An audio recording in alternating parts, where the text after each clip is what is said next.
இதயம் கனிந்த பணிவான வணக்கம் அன்பர்களே. பகவத்கீதையை எளிமையான முறையில் புரிஞ்சுக்கிறதுக்கு குரு அருளும் இறையருளும் வேண்டி துவங்குவோம்.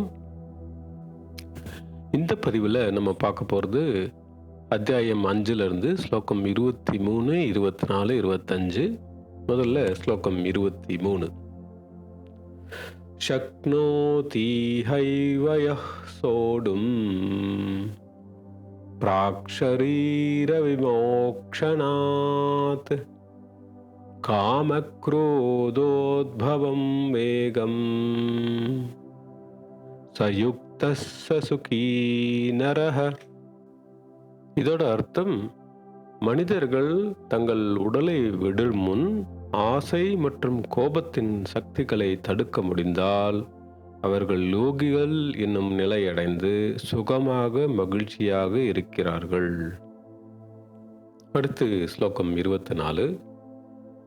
யோந்தஸ் சுகோந்தரா ராமஹ ததாந்தர் ஜோதிரேவயஹ சயோகி பிரம்ம நிர்வாணம் பிரம்மபூதோதி கச்சதி. இதோட அர்த்தம், யார் ஒருவர் தங்கள் இதயத்தில் அந்தர்ஜோதியாக உறையும் அந்த பகவானின் ஆத்ம சுகத்தை அனுபவிக்கிறாரோ அவர் பிரம்ம நிர்வாண நிலையடைந்து இறைவனுடன் ஐக்கியமாகி லௌகீக வாழ்விலிருந்து விடுதலை பெறுகிறார். அடுத்து ஸ்லோகம் 25. லபந்தே பிரம்ம நிர்வாணம் ரிஷய க்ஷீண கல்மஷாஹ சின்னத்வைதாயதாத்மானஹ சர்வபூதஹிதே ரதாஹ.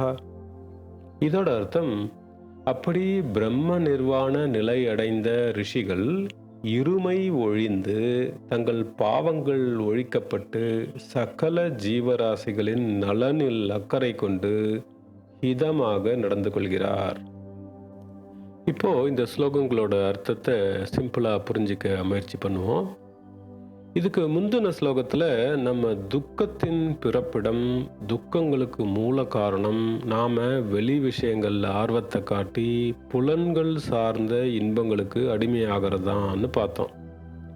இந்த சென்சஸ், ஐம்புலங்கள் நம்ம மனசை திசை திருப்பி உடம்ப ஆட்சி செய்யுது.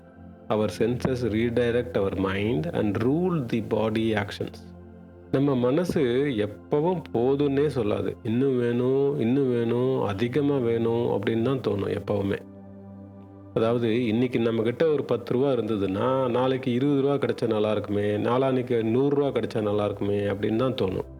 இன்றைக்கி நம்மக்கிட்ட ஸ்மால் கார் இருந்ததுன்னா ஹேட்ச்பேக் கார் வேணும், இல்லை செடான் கார் வேணும், எஸ்யூவி லக்ஸுரி கார் வேணும்னு கேட்கும். இதையெல்லாம் நம்ம அடைஞ்சிட்டோம்னா வேர்ல்ட்ஸ் காஸ்ட்லியஸ்ட் கார் வாங்கணும்னு தோணும். இப்படி பேராசை அதிகபட்ச தேவைக்காக நம்ம வாழ்க்கையில் நாம் வரம்பு மீறி நடக்க தோங்குவோம், அதர்ம வழியில் நடக்க வைக்கும். இதனால் ஏற்படும் பாவங்கள், பாவ வினைகள், துன்பங்கள் இதெல்லாம் ஏராளமாக நமக்கு வந்து சேரும். இதைத்தான் பகவான் 23வது ஸ்லோகத்துல காம குரோதோத்பவம் வேகம் அப்படின்னு சொல்றாரு. அதாவது காமம்னா ஆசை, இச்சை, தாபம், பேராசை, டிசையர், லஸ்ட், கிரீட் அப்படின்னு அர்த்தம். குரோதா அப்படின்னு சொன்னா கோபம், குரோதம், வெறுப்புணர்வு, ஏங்கர், ஹேட்ரட் அப்படின்னு சொல்லலாம். வேகம் அப்படின்னா வன்முறை, பலப்பிரயோகம், ஃபோர்ஸ் ஆர் பவர் அப்படின்னு புரிஞ்சுக்கலாம். ஒரு பொருளை பலவந்தப்படுத்தி பவர் மிஸ்யூஸ் பண்ணி அடைய முயற்சிக்கிறது தான் வேகம். ஸோ நம்ம ஒரு பொருளுக்கு ஆசைப்பட்டா அதை எப்படியாவது அடையணும், அந்த விஷயத்தை அனுபவிச்சே ஆகணும் அப்படின்னு நமக்கு ஒரு வெறி வரும். நாம் விரும்புகிற ஒரு விஷயம் கிடைக்கலன்னா நமக்கு கட்டுக்கடங்காத கோபம் வரும். மறுக்கப்பட்டா வன்முறை பயங்கரமாக வெடிக்கும். அதனால் எப்படி நம்ம கார் ஓட்டும்போது வேகத்தை குறைக்க, ஒரு விபத்து ஆக்சிடென்ட் நடக்காமல் இருக்க நம்ம பிரேக்கை அழுத்தி ஸ்லோ டவுன் பண்ணுறோமோ, அந்த மாதிரி இந்த ஆசை, வெறி, வன்முறை வெடிக்கிறதுக்கு முன்னாடியே அதை நம்ம தடுத்து நம்ம மனசை அடக்கி நாம் பொறுமை காத்து அமைதி அடையணும். பொறுத்தார் பூமி ஆழ்வார் அப்படின்னு சொல்லுவாங்க இல்லையா, அந்த மாதிரி. இதுதான் ஷரீர விமோக்ஷனம் அப்படின்னு இங்கே சொல்லப்படுது. அதாவது நம்ம உடல் சார்ந்த, புலன்கள் சார்ந்த இன்பம் இச்சைகளிலிருந்து, கோபத்திலிருந்து விடுதலை பெறுதல். அதுக்கு நாம யோகம் பண்ணி, தியானம் எல்லாம் பண்ணி, மனசை அடக்கி ஆள முடிஞ்சா, ஷரீர விமோக்ஷனம் அடைஞ்சா, நாமளும் யுத்தர்களா சுகம் அடைய முடியும் அப்படின்னு பகவான் இந்த ஸ்லோகத்துல சொல்றாரு. இதைத்தான் மகான் புரந்தரதாசர் அவரோட பாட்டுல இப்படி பாடுறாரு. பாப விநாசினி ஸ்நானா ஹரி பாதோதகவே பானா ಕೋಪದಾಪಗಳ ನಿಧಾನ ನಮ್ಮ ಪುರಂದರ ವಿಠಲನ ಧ್ಯಾನ.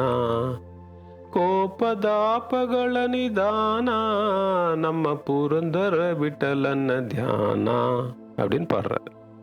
இதோட அர்த்தம், நாம புரந்தர விட்டலனான பாண்டுரங்க ஹரியின் பாதார விந்தங்களை பற்றி கொண்டு பகவான இதயத்தில் தியானம் பண்ணுனா நம்மளோட கோபதாபங்களிலிருந்து நிதானம் அடைஞ்சி பாவ விமோசனம் பெறலாம் அப்படின்னு சொல்றாரு.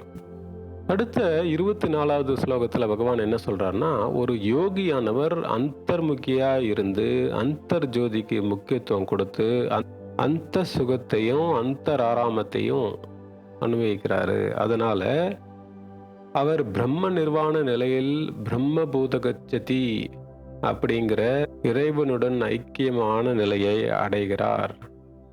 அதாவது யார் ஒருத்தர் தன் இதயத்தில் தியானம் செஞ்சு தனக்குள்ளே அந்தர்முகியாக இருக்கிற பகவான இறைவனை கண்டு ஆத்ம ஜோதியை அனுபவிச்சு அந்த தெய்வீக சத்திய பிரகாசத்துல சந்தோஷத்தை பரம சாந்தியை அடைகிறாங்களோ, அப்படிப்பட்ட யோகிகள் பிரம்ம நிர்வாண நிலை அடைஞ்சு ஆத்ம ஜோதியில் ஐக்கியமாகி லௌகீக வாழ்விலிருந்து விடுதலை அடைகிறாங்க அப்படின்னு பகவான் ஸ்ரீகிருஷ்ணர் சொல்றார். இப்படி பிரம்ம நிர்வாண நிலை அடைஞ்ச ஞானிகள் ரிஷி அப்படிங்கிற புனித நிலையை அடைஞ்சு க்ஷீண கல்மஷா அப்படிங்கன்னு சொல்லப்படுற பாவங்கள் நீக்கப்பட்டு துவைதா அப்படின்னு சொல்லப்படுற துவந்தங்கள், அதாவது இருமை, பேர்ஸ் ஆஃப் ஆப்போசிட் ஒழிக்கப்பட்டு சுகதுக்கம், இன்ப துன்பம், வெற்றி தோல்வி இதெல்லாம் தாண்டி யதாத்மனாவா ஒழுக்கமான மனதை உடையவர்களா சர்வபூத ஹிதத்துக்கு இம்பார்ட்டன்ஸ் கொடுத்து அனைத்து உயிரினங்களுக்கும் நல்லது செய்கிற நற்பணிகளில் ஈடுபட்டு மகிழ்ச்சி அடைகிறாங்க அப்படின்னு 25வது ஸ்லோகத்தில் பகவான் ஸ்ரீகிருஷ்ணர் சொல்கிறார். இதிலிருந்து நம்ம என்ன புரிஞ்சுக்கணும்னா, பொதுவாக நம்ம எல்லாரும் செல்ஃபிஷாக தாங்க இருக்கோம். நான், என் வீடு, என்னோட புள்ளக்குட்டி, இப்படி எல்லா விஷயங்களையும் செல்ஃபிஷாக பார்க்குறோம். எப்போ நம்ம இதயத்தின் மேலே தியானம் பண்ணி நமக்குள்ளே இருக்கிற அந்த பகவானை உணர்ந்து ஆத்ம சுகத்தை அனுபவிக்கிறோமோ, அப்போ தான் நமக்குள்ளே இருக்கிற அந்த பகவான் தான் சகல ஜீவராசிகளையும் இருக்கிறாரு அப்படிங்கிறத உணர்ந்து எல்லாருக்கும் ஈக்குவல் இம்பார்ட்டன்ஸ் கொடுத்து டியூ ரெஸ்பெக்ட் கொடுத்து அன்பயாஸ்டு லவ்வை ஷேர் பண்ணி வாழ முயற்சி பண்ணுவோம்.